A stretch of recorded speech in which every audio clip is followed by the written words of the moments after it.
Eu gosto muito e muito de marcar aquilo que entende um dos homens mais importantes na história, que é Jesus de Nazaré. Muitos o chamam de Jesus Cristo, é uma questão religiosa. Quem o chama de Jesus Cristo está aí demonstrando a sua fé, mas como personalidade histórica, né, a gente denomina de Jesus de Nazaré. E Jesus de Nazaré tem a sua vida narrada, contada, né, em vários evangelhos. Desses mais de 30 que existem, reconhecidos inclusive pelas igrejas cristãs, 4 são oficiais.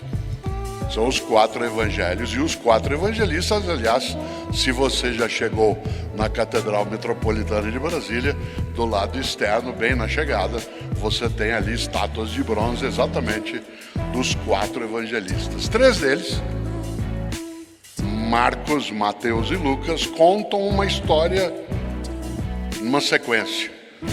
Por isso esses evangelhos são chamados de sinóticos. É a mesma visão em sequência. E tem um 4º evangelho, que é o evangelho de João, que é mais filosófico. É muito mais uma concepção teórica sobre a vida, o ministério, a crença daqueles que têm Jesus como uma referência.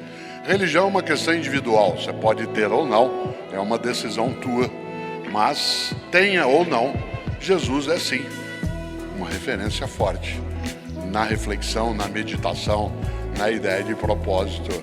E dele eu aprendi ouvindo um trecho fortíssimo do Evangelho de João, que eu acho magnífica a ideia. E eu acho também que esse é o principal propósito que cada um e cada uma de nós deve ter na vida e no trabalho. Deve sustentar a ideia do porquê fazemos o que fazemos.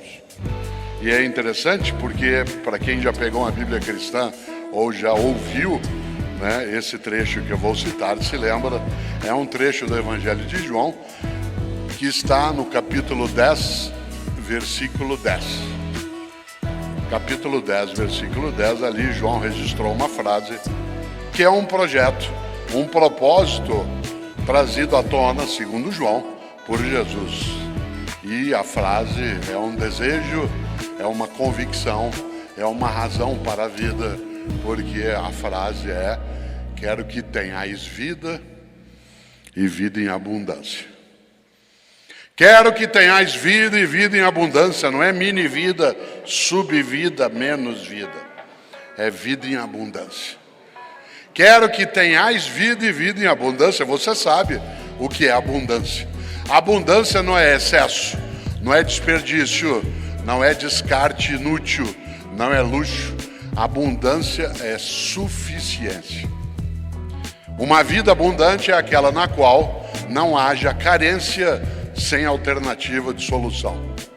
Uma vida abundante é aquela em que eu tenho o necessário e que consiga, acima de qualquer coisa, ter nesse que é o necessário meu sustento, minha convivência, minha existência. Por isso, gosto demais desta ideia. Quero que tenhais vida e vida em abundância.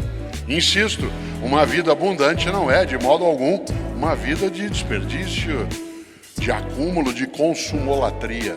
Uma vida abundante é aquela em que todas e todos temos suficiência. Se há carência de saúde, teremos socorro. Se há carência de alimento, teremos comida. Se há carência de afeto, teremos a compaixão. E assim vai.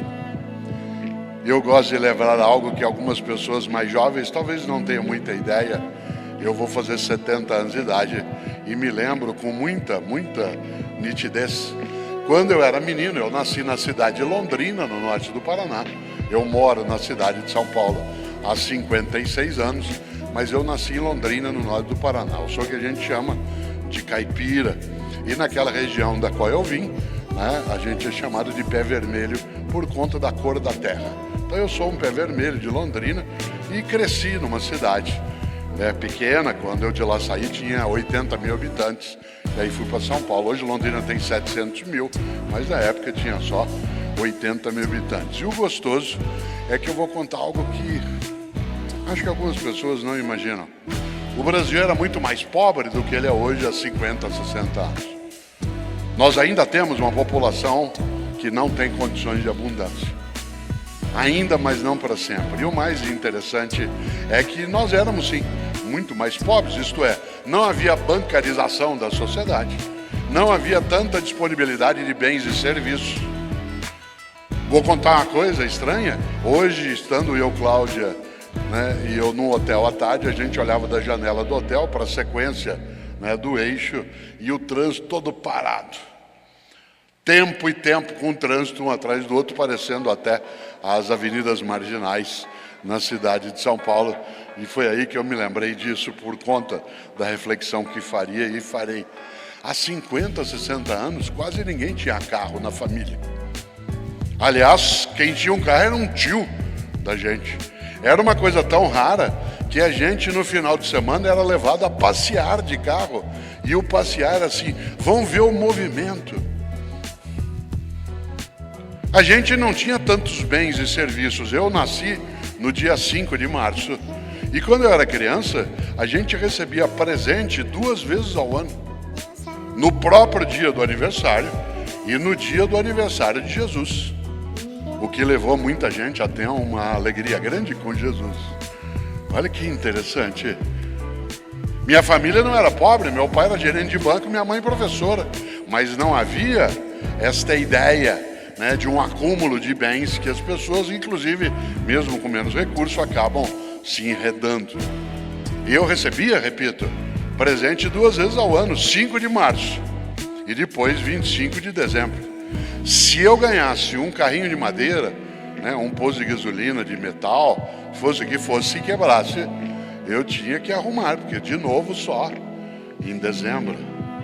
A gente quase não saía para comer fora. Era uma coisa raríssima, mesmo numa família com recursos. Sabe onde a gente comia no final de semana? Na casa dos outros. E os outros na nossa casa. Então, num domingo, se juntava na casa de parente, de madrinha e padrinho, de vizinho, e nós almoçávamos 10, 12, 20 pessoas. Agora vem o milagre que está exatamente no propósito trazido por essa ideia que eu lembrei aqui do Evangelho de João. Quem recebia a gente em casa não conseguia bancar comida para 12, 16 pessoas. Para isso tinha uma coisa deliciosa. Para que houvesse comida para todo mundo, cada família que ia almoçar na casa de alguém levava alguma coisa. Um frango assado, um arroz de forno, uma macarronada, né, um lombo, um empadão. Agora vem um milagre. Todo mundo comia bastante e na hora de ir embora para casa, no final da tarde, cada família levava mais do que tinha trazido.